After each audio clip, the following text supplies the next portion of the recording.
Hello everyone, and welcome to this unboxing video for Privateer Press's Iron Kingdoms Undercity board game. So, some of you may remember the board game that I backed on Kickstarter unboxed some time ago called Widower's Wood. Also fits in, done by Privateer Press. Same setting, in fact, basically plays the same because this is the predecessor. To my knowledge, a lot of the components are interchangeable, so I basically just got more stuff to Widower's Wood, / already had more stuff for this.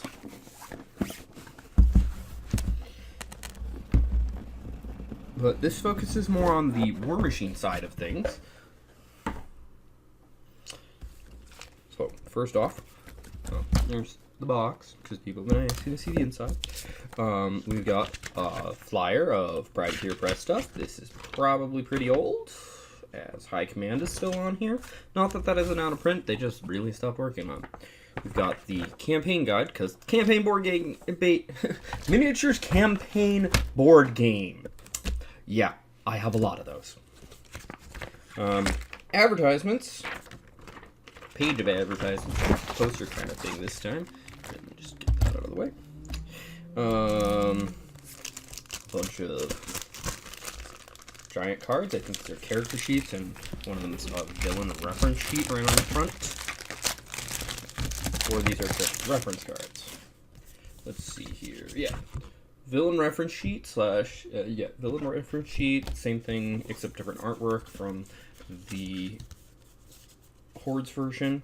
And then the 4 characters that do not have Kickstarter stuff for this time. I do have the 1 expansion, and that will be another video. So we've got Gardex Stonebrow. He is a Trollkin.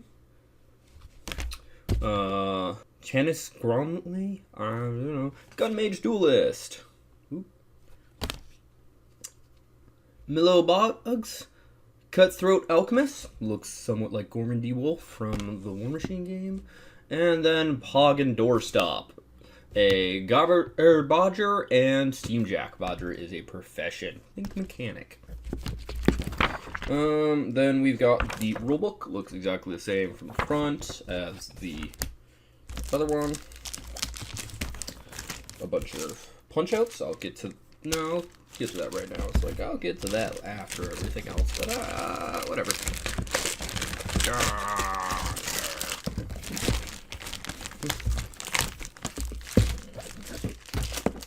There we go. Alright, so we've got what look like a bunch of board pieces, status effects, the potions, something that's closed and open on one side, number counters, an XP counter, health, I believe.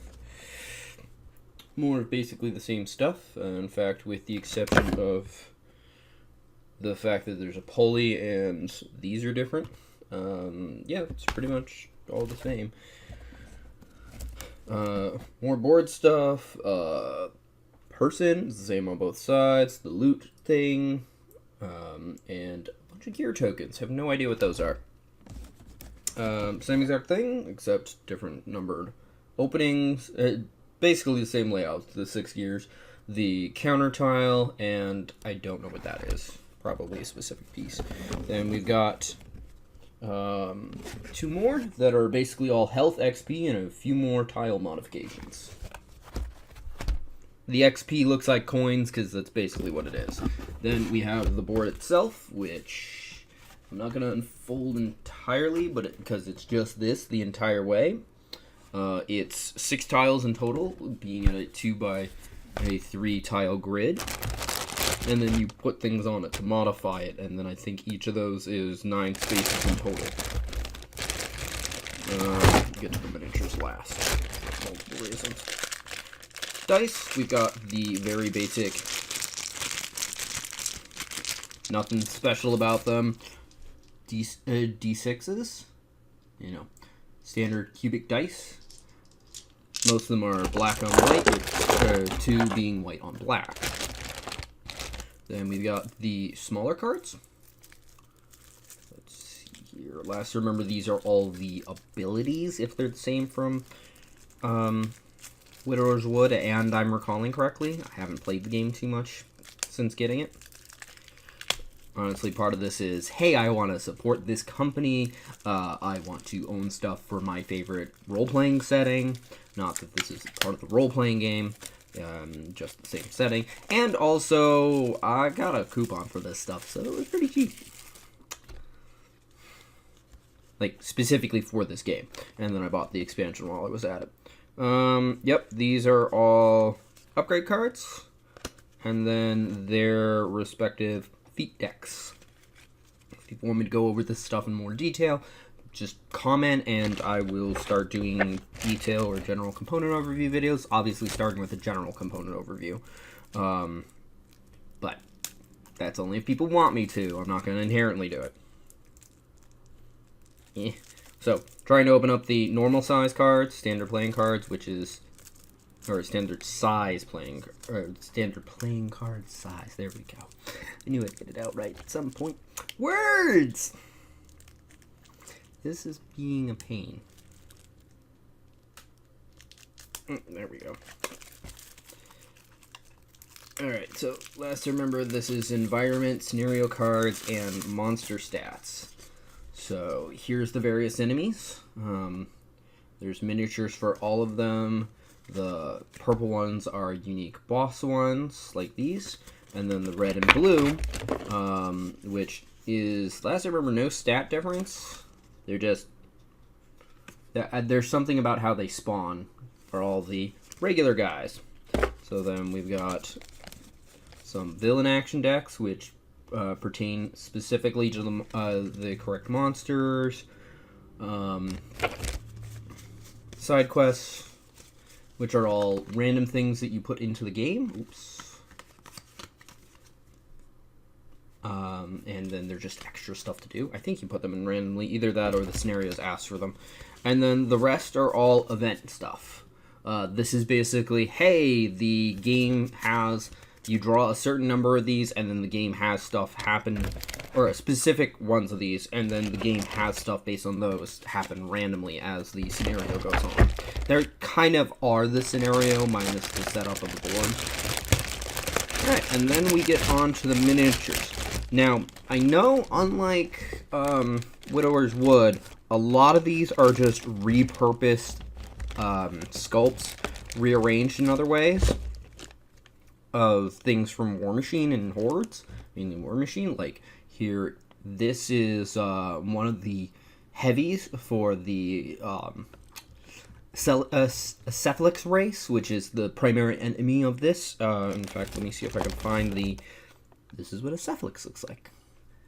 Normal guy in a robe, creepy, doctor-like, and is floating. Oh, and machine arms on the back.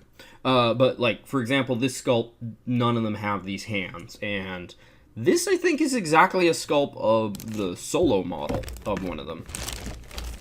Then we've got some random-ass normal-looking dude. Again, the purple models are the bosses. The tan ones are the actual playable characters. So here's the Alchemist, and he is exactly the same pose as Gorman D. Wolf, the one that I referenced earlier, just different hat. Here's the Jack that follows around the Gobber. The Troll Blood. Said Gobber, with a little oil can even. The Gun Mage, who I believe is also a similar pose. I believe that's a similar pose to Alton Ashley, basically a Crusader. We got another Jack, which is extremely similar to one of the privateer, or the pirate Jacks. The Ogren. I'm just gonna pull out the red ones because they'll probably show up better. But the blue ones are also exactly the same as the other reasons. Looks like a cutthroat, assassin of sort. Mind Dredger, I think, or Mind Slave. These are the Cephalix experiment and enslave humanoid things. Looks like a Trollkin. smaller, more magey Trollkin, by the looks of it. There's a, I can't remember what they're called. They're, I think it's pigs, like PYG. They're part of the Trollkin army. Random guy with a crossbow who's bent over all screwy like. Evil Gobber. Oh, stabby, stabby, stabby. There is an entirely different race of them that looks the same, except for the fact that I believe their jaws are slightly bigger, and they have the tendency to be more aggressive. But otherwise, everything is here is either repeats or of what I already showed, or just the blue versions. So I'm not gonna waste your time showing the rest. But yeah, that seems to be everything in the box. Speaking of which, box fits pretty decently. Cards are over here, the dice are crammed over here. The insert can obviously be taken out, but I kind of want to leave it in because it gives good space for the miniatures underneath the board. Well, like I said, that seems to be everything. So I'm just going to leave it at that for now. Thank you for watching. I hope you enjoyed. If you did, feel free to press the like button. If you think somebody else will enjoy this, feel free to share this video. If you didn't like this, go ahead and press the dislike button. But please try to leave a constructive comment as to why. Also, feel free to comment in general, and if you want to see more like this, be it more unboxing videos, my board game overview videos, my painting videos, which, again, I've been saying for the past few, I will eventually be getting back to War Machine Hordes. Gotta finish with a lot of Kingdom Death stuff first. Or anything else that I do on this channel, feel free to subscribe. Regardless, thank you for watching, and have a wonderful day. Bye-bye.